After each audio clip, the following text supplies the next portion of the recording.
Hello guys, welcome to the YouTube channel Gyan को centre of learning. बात करते हैं 28 मार्च 2024 के करंट अफेयर्स की। सबसे पहला है मॉन्यूमेंट्स ऑफ नेशनल इम्पोर्टेंस, जिन्हें यूनेस्को का दर्जा भी दिया जाता है। एएसआई इसको बेसिकली संरक्षित करने का कार्य करती है। तो एएसआई ने रिसेंटली डिसाइड किया, ASI archaeological survey of India, इन्होंने रिसेंटली डिसाइड किया है कि 18 प्रोटेक्टेड मोनूमेंट्स जो है उनको ये नेशनल इम्पोर्टेंस के तौर पे अभी और ज़्यादा कंसिडर करेंगे, मतलब देख रेख करेंगे। तो ancient monuments archaeological site remains act AMASR 1958 की जो है, इसे 2010 में अमेंड किया गया था।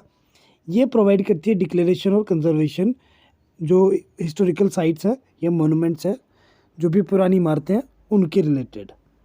तो इसमें डाटा के अनुसार कहा गया है कि यूपी में सबसे ज़्यादा मोनूमेंट्स और साइट्स हैं 745। भारत में सबसे ज़्यादा मोनूमेंट्स या साइट्स जो है वो है यूपी में 745, उत्तर प्रदेश में। अगर एक बार कोई भी मोनूमेंट एमएनआई के अंदर आ जाता है तो उसकी प्रोटेक्शन एएसआई की प्राइम ड्यूटी बन जाती है कि अब इसको प्रोटेक्ट करना ही है। प्रोटेक्ट भी करेंगे, कंजर्व भी करेंगे, प्रिजर्व भी करेंगे, मेंटेनेंस भी करेंगे, सब कुछ वही करेंगे। ये मिनिस्ट्री ऑफ कल्चर के अंदर आता है, हमारे भारत की धरोहर को बचाने के लिए। ठीक, 100 मीटर का रेडियस है इस मोन्यूमेंट का, जिसकी बात अब की जाएगी। मतलब बेसिकली जैसे मोन्यूमेंट है उसके आसपास का 100 मीटर का जो रेडियस है, उस एरिया को प्रोहिबिटेड एरिया कहा जाता है।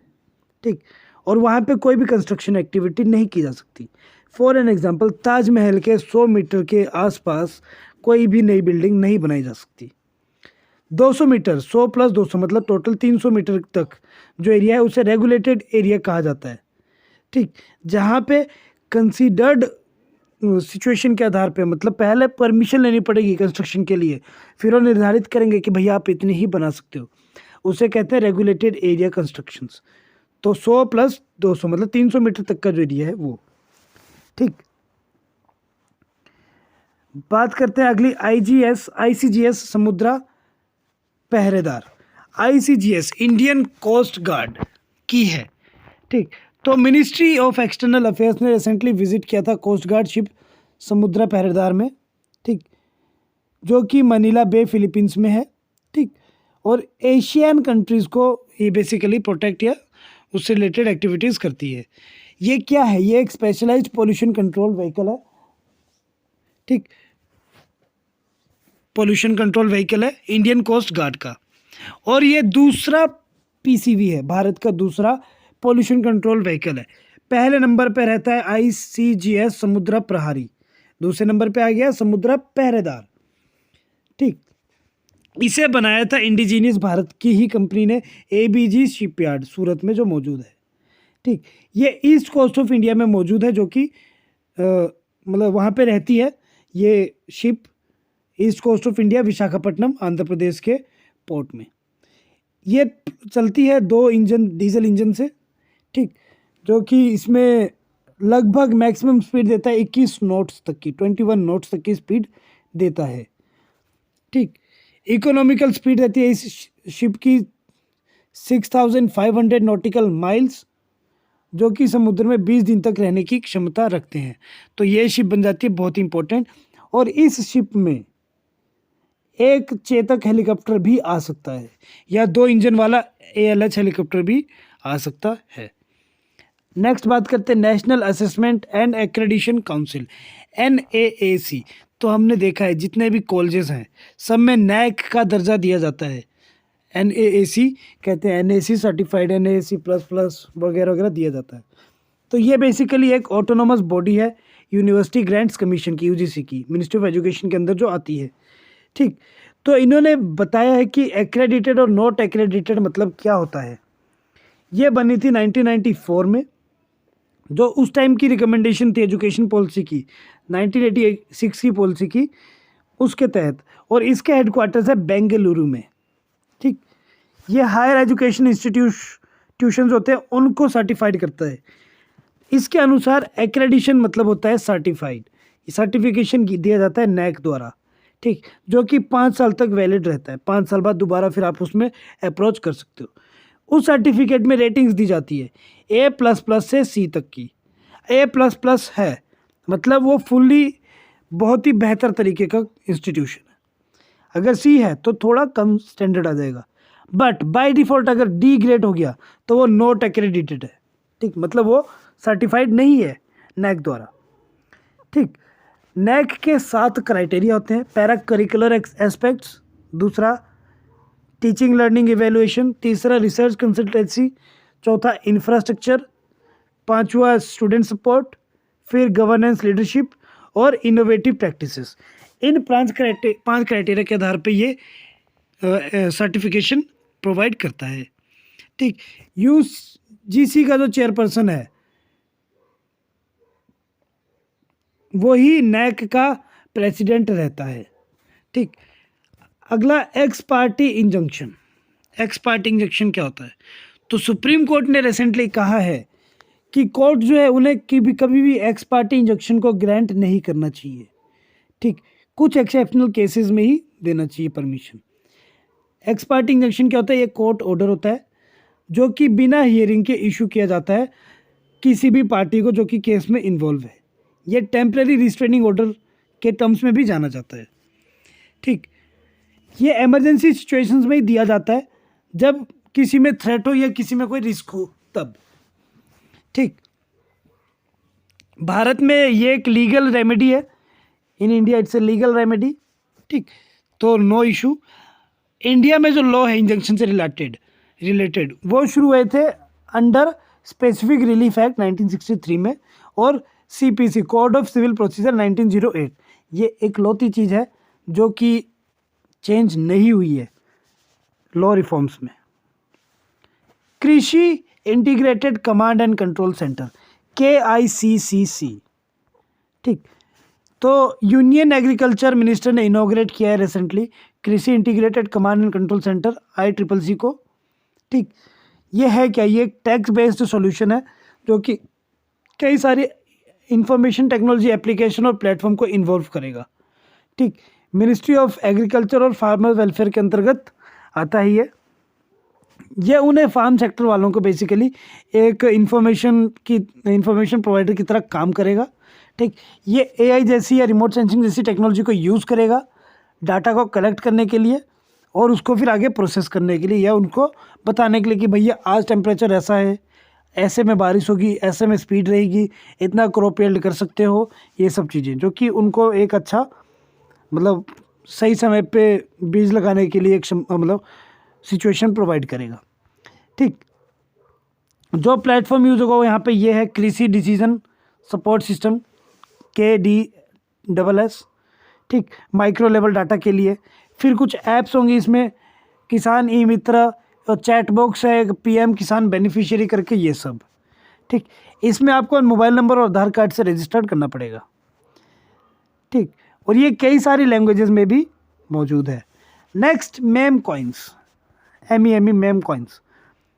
ठीक, ये थोड़ी फनी चीज़ आ गई पर ये क्रिप्टो करेंसी से रिलेटेड है। ठीक, ये रियल अंडरलाइंग वैल्यू से बहुत ही कम सिचुएशन में जाता है। ठीक, ये एक यूनिक कैटेगरी के क्रिप्टो करेंसी है, एक अलग ही तरह की क्रिप्टो करेंसी है। ठीक, डिजिटल करेंसी होती है वो। ठीक, ये मेम कल्चर और इंटरनेट से रिलेटेड है, इंटरनेट में जो मेम चलते हैं। ठीक, जैसा भी रिसेंटली मेम चल रहा है कि हार्दिक पांड्या बहुत अच्छा फिनिशर है, एक दिन वो मुंबई इंडियंस को भी फिनिश कर देगा, तो वो एक मेम चल रहा है। उसी तरह के मेम कल्चर जो इंटरनेट में चलते हैं उन्हीं पे ये मेम टोकन्स होते हैं। ठीक, ये कम्युनिटी टोकन्स होते हैं जिनको मेम कॉइन्स का दर्जा दिया जाता है। ठीक, ह्यूमरस ट्रिब्यूट के लिए। अब ये एक अच्छी मतलब कॉमेडी फनी बात थी कि हार्दिक पांड्या एक बहुत अच्छा कैप्टन है, एक दिन वो मुंबई को भी ख़त्म कर देगा। ठीक, तो ये इस तरह की चीज़ों के लिए से डील करता है। अब ये जो कॉइन है लेवरेज करेंगे ब्लॉकचेन टेक्नोलॉजी को। ठीक, जो कि सोलाना और एथेरियम प्लेटफॉर्म जैसों से डील करेगा। Next, patents amendment rule 2024 changes. Patents amendment rule में क्या चेंज हो? पेटेंट लॉ जो है, जो आप कहते हो कि भैया ये मेरा है कॉपीराइट, इसमें मेरा जन्मसिद्ध अधिकार है, by birth I own this, उस पर कुछ चेंजेस है। तो ये ministry of commerce and industry ने नोटिफाई किया है कि इन रूल्स जो 2024 में चेंज किया जाएगा इन रूल्स को। ठीक, क्या चेंजेस किए जाएंगे तो उनकी बात करते हैं। टाइमलाइन फॉर फाइलिंग RFE, जो फाइल करने का टाइमलाइन होगा, ठीक, वो रिड्यूस कर दिया गया 48 महीनों से 31 महीने तक। अब आप 31 महीने के अंदर ही इसमें फाइल कर सकते हो। ठीक, RFE मतलब होता है रिक्वेस्ट फॉर एग्जामिनेशन। क्या बोल सकते हो कि भैया जल्दी जल्दी देख लो, ये मैंने ही बनाया, मेरा इंडिजीनियस है और इसको मेरा कॉपीराइट दो। ठीक, तो अब 31 दिन के अंदर ही करना पड़ेगा आपको। ठीक, एप्लीकेंट्स एक फाइल में भी फॉर्म को जमा कर सकते हैं फॉर्म 3 के टर्म्स में। ठीक, जब उन्हें फर्स्ट एग्जामिनेशन रिपोर्ट मिल जाएगी, जब वो बोल देंगे कि भैया ऐसा है कि अब आपका ये नया है, मान लिया, तो अब आप जमा कर दो, तो FER मिल जाएगी, तो अब वो एक फाइल में ही पूरी चीज़ जमा कर सकते हैं। यहाँ पे इंट्रोड्यूस हुआ है नया सर्टिफिकेट ऑफ इन्वेंटरशिप। कौन इन्वेंट करता है? ठीक, जो इन्वेस्टर के कंट्रीब्यूशन को रिकॉग्नाइज करेगा कि भैया किसने कितने दिए। ठीक, और इसी तरह के कुछ अन्य माइनर चेंजेस भी है। ठीक, ये जो अमेंडमेंट हुई है, ये रिसेंटली एक केस था, सिंगिंता limited versus controller of patents and design case 2023, इस केस से रिलेटेड हुई है ये अमेंडमेंट। तो ये वाला केस याद कर लेना, 2023 का था, दिल्ली हाई कोर्ट का था। ये पेपर में आ सकता है, पेटेंट एक्ट से रिलेटेड। ठीक, ये एनी हाउ पेपर में आ सकता है। Next, omnibus SRO framework, reserve bank of India का। ठीक, तो RBI ने रिसेंटली अनाउंस किया है फाइनलाइजेशन ऑफ ओमनीबस फ्रेमवर्क, जो कि सेल्फ रेगुलेटरी ऑर्गेनाइजेशन के लिए चलेगा। ठीक, इस फ्रेमवर्क का एम क्या है? तो ये एड्रेस करेगा इंक्रीजिंग ऑपरेशंस को, जो कि रेगुलेटेड एंटिटीज़ पे काम करती है या नए इनोवेटिव टेक्नोलॉजी को अडॉप्ट करने के लिए। ठीक, बेसिकली ये इंप्रूव करेगा इंडस्ट्री स्टैंडर्ड और सेल्फ रेगुलेशन को।